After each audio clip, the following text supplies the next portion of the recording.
911, what's your emergency? I said as I answered the phone. There's a bat in my house? A loud scream came over the speaker. Send someone to come and get it. All right, ma'am, I will send animal control over as soon as possible.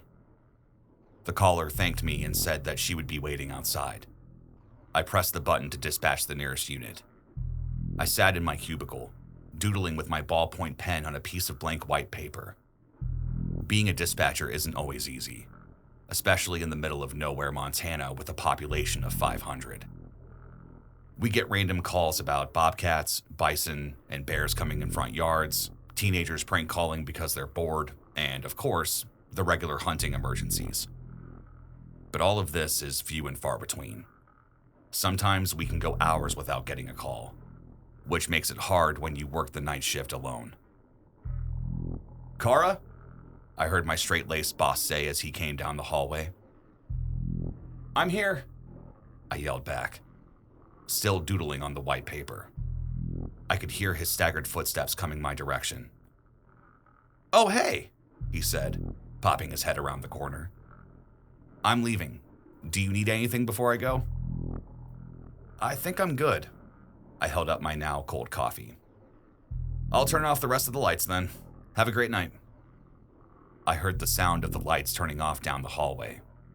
It's those fluorescent lights that make a buzzing sound whenever you're under them. I hate when they get turned off. Everything gets so silent. Being in this building at night all by yourself, the imagination can get the best of you. I sat at my desk looking at the 7 computer screens.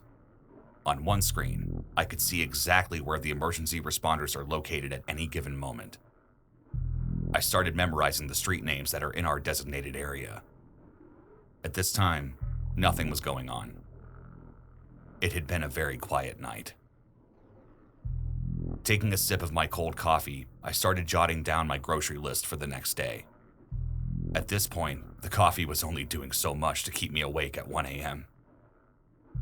What do I need? I asked out loud. I wrote down that I needed chicken, vegetables, toilet paper, wine, multiple bottles of wine. I finished making my list, folding it into my jeans pocket. A beeping sound started coming through my headphones, meaning someone was calling in. I looked up as a name and number flashed on the screen in front of me. 911, what's your emergency? I said clearly to the person on the other line. I need help, a child's voice said. What's your name? What can I help you with? I said back to the frightened young girl. I need help, she said again. I replied, I can't help you unless you tell me what's wrong. And then the phone line went dead. Immediately dialing the number back, I waited for it to ring. But there was no dial tone, and it wouldn't reconnect. I decided to call one of the responding officers to check it out. Jenkins, I need you to respond to 5689 Hickory Valley Road. There could be a possible Vic. I tried calling her back, but I got no answer, I said into my headphones. Thanks, Kara. Hope you're having a good night all by your lonesome. He started laughing. What are you gonna do all by yourself in that little cubicle of yours? You're an asshole. As a matter of fact, I'm having a great night by myself. Keep me updated, I said back. Roger that. I sat back in my chair, looking at the right-hand screen. A red dot started moving slowly towards the area where the young girl called from. Watching as it got closer and closer, I wondered if she was okay. Then the dot just stopped. This usually means the responding officer got to the location or is close to it. Our map shows streets, but it doesn't pinpoint the exact spot. Waiting for Jenkins to call me back, I took another sip of coffee. I watched the clock as it slowly passed, second by second, minute by minute. I was about to ring him back when the computers lit up. 911 dispatch, what's the exact location of your emergency? I looked up as the name and the phone number flashed on the screen. This time, I said the name out loud. Olivia Taylor? I tried calling you back, but we didn't get an answer. A responding officer should be there shortly. I said hurriedly, but in a stern manner. Why won't you help me? She whimpered. I heard her crying on the other line. We are trying to help you, Olivia. Someone should be there any second, I promise you. Can you stay on the line with me? I asked while trying to get my shit together. Closet. She replied. You can find us in the closet. I could hear another distant whimpering that wasn't coming from the Vic on the line. Olivia, is there someone else there with you? My heart felt like it was going to fall out of my chest. I have to go. He'll hear me. She cried out. Who will hear you, Olivia? I managed to ask a moment before the phone went dead again. I looked on the map and noticed Jenkins' spot had not moved. Growing concerned, I called him back. The phone rang and rang. Finally, he answered. Jenkins, he said with authority. Oh, thank God. I took a second to catch my breath. My heart was pounding a mile per minute. What, Kara, you can't handle being in that place by yourself? You have to call me all the time?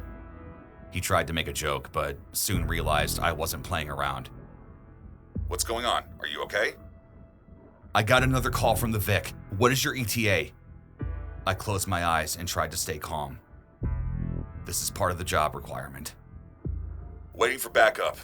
This place is out in the middle of nowhere. The only entrance is a path through the woods too narrow for the cruiser to fit through. We have to go on foot. It should only be another couple of minutes. I took a look at my screen. I could see 2 dots moving closer to Jenkins. Call me once you get to the property. She's hiding in a closet. I believe there's someone else with her, I informed him. All right, thanks for the update. I'll call you when I reach the site.